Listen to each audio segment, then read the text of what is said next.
ওম নমঃ ভগবতে বাসুদেবায়। জয় শ্রীকৃষ্ণ। রাধে রাধে। নমস্কার শ্রোতা বন্ধুরা, ভক্তি কথার একটি নতুন ভিডিওতে আপনাদের স্বাগত জানাই। আজ 25শে জুলাই 2026, বাংলার 8ই শ্রাবণ 1433 শনিবার। আজই পালন করা হচ্ছে আষাঢ় মাসে শুক্লপক্ষের একাদশী, শয়নী একাদশী। এই ব্রত আষাঢ় মাসেই সম্পন্ন হয়ে থাকে, কিন্তু এই বছর অধিক মাস যুক্ত হওয়ায় এই ব্রত শ্রাবণ মাসে সম্পন্ন হচ্ছে। ভগবান শ্রীবিষ্ণু এই দিন থেকে 4 মাসের জন্য ক্ষীরসাগরে যোগ ও নিদ্রায় শায়িত হন। এই সময়কালকে চতুর্মাস বলা হয়, আর সেই কারণেই এই একাদশীর আর এক নাম দেবশয়নী একাদশী। ঠিক 2 মাস পর যখন ভগবান হরি বিষ্ণু পাশ পরিবর্তন করেন, অর্থাৎ ভাদ্র মাসে, তখন পালিত হয় পার্শ্ব একাদশী, এবং আরও 2 মাস পর ভগবান যখন উত্থিত হন, অর্থাৎ কার্তিক মাসে, তখন পালিত হয় উত্থান একাদশী বা দেব উত্থান একাদশী ব্রত। আজ থেকে অনেকেই চাতুর্মাসের ব্রত পালন করেন।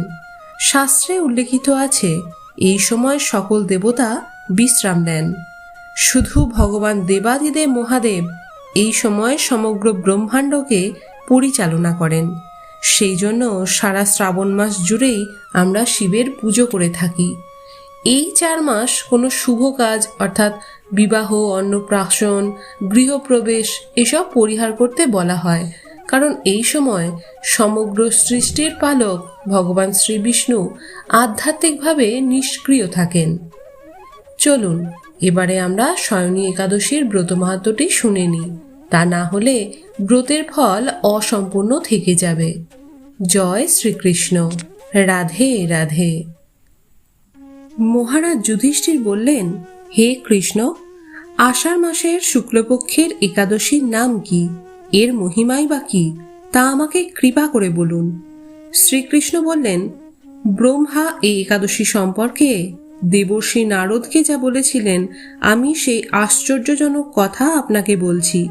শ্রী ব্রহ্মা বললেন, হে নারদ, এ সংসারে একাদশীর মতো পবিত্র আর কোনো ব্রত নেই। সকল পাপ বিনাশের জন্য এই বিষ্ণুব্রত পালন করা একান্ত আবশ্যক।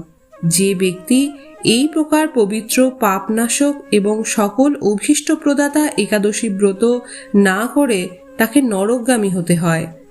আষাঢ়ের শুক্লপক্ষের এই একাদশী শয়নী নামে বিখ্যাত। ভগবান ঋষিকেশের জন্য এই ব্রত পালন করতে হয়। এই ব্রতের সম্বন্ধে এক মঙ্গলময় পৌরাণিক কাহিনী আছে, আমি এখন তা বলছি। বহু বছর পূর্বে সূর্যবংশে মান্ধাত্তা নামে একজন রাজর্ষি ছিলেন। তিনি ছিলেন সত্যপ্রতিজ্ঞ এবং প্রতাপশালী চক্রবর্তী রাজা। প্রজাদেরকে তিনি নিজের সন্তানের মতো প্রতিপালন করতেন। সেই রাজ্যে কোনো রকম দুঃখ, রোগ, ব্যাধি, দুর্ভিক্ষ, আতঙ্ক, খাদ্যাভাব অথবা কোনো অন্যায় আচরণ ছিল না। এইভাবে বহুদিন অতিবাহিত হলো। কিন্তু একসময় হঠাৎ দৈব দুর্বিপাকে ক্রমাগত 3 বছর সেই রাজ্যে কোনো বৃষ্টি হয়নি। দুর্ভিক্ষের ফলে সেখানে দেবতাদের উদ্দেশ্যে দান মন্ত্রের সাহা স্বাধা ইত্যাদি শব্দ বন্ধ হয়ে গেল। এমনকি বেদ পাঠও ক্রমশ বন্ধ হলো। তখন প্রজারা রাজার কাছে এসে বলতে লাগলো, মহারাজ, দয়া করে আমাদের কথা শুনুন। শাস্ত্রে জলকে নার বলা হয়, আর সেই জলে ভগবানের অয়ন অর্থাৎ নিবাস, তাই ভগবানের আরেক নাম নারায়ণ। মেঘরূপে ভগবান বিষ্ণু সর্বত্র বাড়ি বর্ষণ করেন। সেই বৃষ্টি থেকে অন্ন এবং অন্ন খেয়ে প্রজাগণ জীবন ধারণ করেন। এখন সেই অন্নের অভাবে প্রজারা ক্ষয়প্রাপ্ত হচ্ছে। অতএব হে মহারাজ, আপনি এমন কোনো উপায় অবলম্বন করুন যাতে আপনার রাজ্যের শান্তি এবং কল্যাণ সাধন হয়। রাজা মান্ধাত্তা বললেন, তোমরা ঠিকই বলেছ। অন্ন থেকে প্রজার উদ্ভব, অন্ন থেকে প্রজার পালন, তাই অন্নের অভাবে প্রজারা বিনষ্ট হয়। আবার রাজার দোষেও রাজ্য নষ্ট হয়। আমি নিজের বুদ্ধিতে আমার নিজের কোনো দোষ খুঁজে পাচ্ছি না, তবুও প্রজাদের কল্যাণের জন্য আমি আপ্রাণ চেষ্টা করব। তারপর রাজা ব্রহ্মাকে প্রণাম করে সৈন্যসহ বনে গমন করলেন। সেখানে প্রধান প্রধান ঋষিদের আশ্রমে ভ্রমণ করলেন। এইভাবে একদিন তিনি ব্রহ্মার পুত্র মহা তেজস্বী অঙ্গিরা ঋষির সাক্ষাৎ লাভ করলেন। তাকে দর্শন মাত্রই রাজা মহানন্দে ঋষি চরণ বন্দনা করলেন। রাজা তখন তার বনে আগমনের কারণ সবিস্তারে ঋষির কাছে জানালেন। ঋষি অঙ্গিরা কিছু সময় ধ্যানস্থ থাকার পর বললেন, হে রাজন, এটি সত্য যুগ। এই যুগে সকল লোক বেদপরায়ণ এবং ব্রাহ্মণ ছাড়া অন্য কেউ তপস্যা করে না।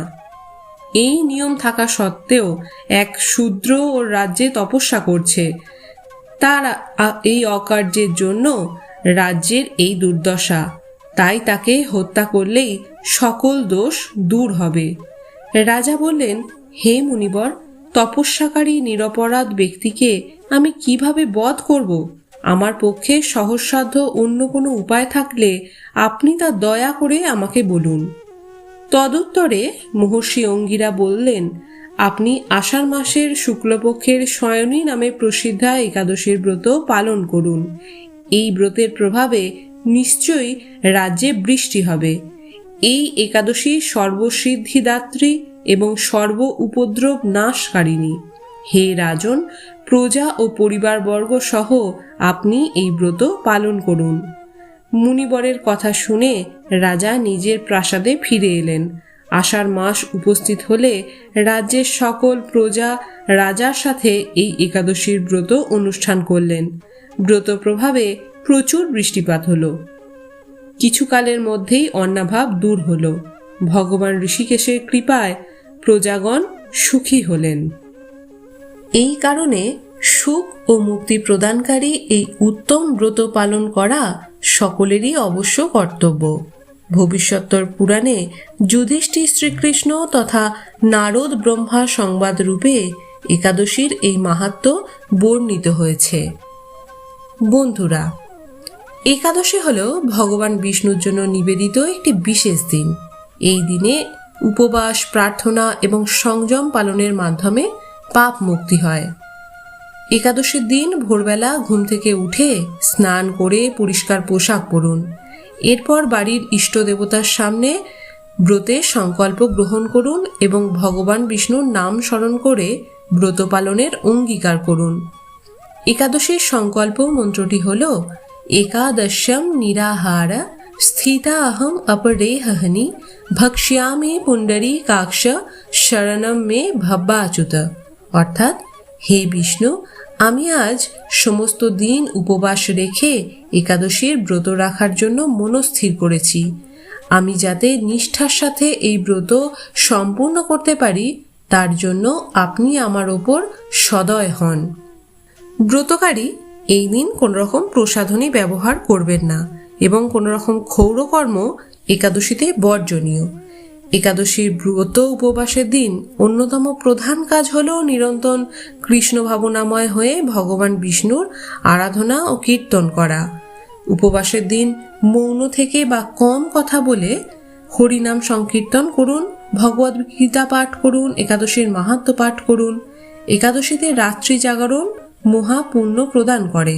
যারা অসমর্থ হন তারা অন্তত দীর্ঘ সময় ধরে ভজন কীর্তন এবং প্রার্থনার মাধ্যমে ঈশ্বরকে স্মরণ করুন। একাদশীর ব্রত সম্পন্ন হলে অবশ্যই দ্বাদশী তিথিতে একাদশীর পারণ সম্পন্ন করবেন। দ্বাদশী তিথিতে সূর্যোদয়ের পর নির্দিষ্ট সময়ের মধ্যে পারণ ক্রিয়া করুন। পারণ না করলে একাদশীর ব্রত সম্পূর্ণ হয় না। আপনি যদি নির্জলা একাদশী ব্রত করেন তাহলে দ্বাদশীতে নির্ধারিত পারণের সময়ের মধ্যে চরণামৃত প্রাণ দ্বারা একাদশীর ব্রত পালন করবেন। আর আপনি যদি ফলাহার বা অনুকল্পের প্রসাদ খেয়ে একাদশী ব্রত পালন করেন তাহলে পঞ্চরবিশস্য অন্ন প্রসাদ দ্বারা পালন সম্পন্ন করুন। সবশেষে একটাই কথা বলার, একাদশীর ব্রতের মূল উদ্দেশ্য হল শরীর ও মনকে সংযত রেখে আত্মশুদ্ধির পথে অগ্রসর হওয়া। পঞ্চ জ্ঞানেন্দ্রিয়, পঞ্চকর্মেন্দ্রিয় এবং মন, এই একাদশ ইন্দ্রিয়কে সংযত রেখে নিষ্ঠা ও ভক্তির সাথে একাদশী পালন করে ভগবান বিষ্ণুর কৃপা লাভ করা এবং জীবনের সকল প্রকার আধ্যাত্মিক উন্নতি এবং বাধা বিঘ্ন দূর করা। একাদশীর ব্রত পালন করলে আত্মনিয়ন্ত্রণ এবং ধৈর্য শেখা যায়। বন্ধুরা, আজকের এই ভিডিওটি এই পর্যন্তই। আপনি যদি এই ভিডিও থেকে কিছুমাত্র উপকৃত হন বা ভিডিওটি ভালো লেগে থাকে, তাহলে ভিডিওটিতে একটি লাইক করবেন এবং কমেন্টে জয় শ্রীকৃষ্ণ লিখতে ভুলবেন না। আর আপনি যদি আমাদের ভক্তিকথা চ্যানেলে নতুন হয়ে থাকেন, তাহলে চ্যানেলটি সাবস্ক্রাইব করার অনুরোধ রইল। সকলে ভালো থাকুন, সুস্থ থাকুন। জয় শ্রীকৃষ্ণ। রাধে রাধে।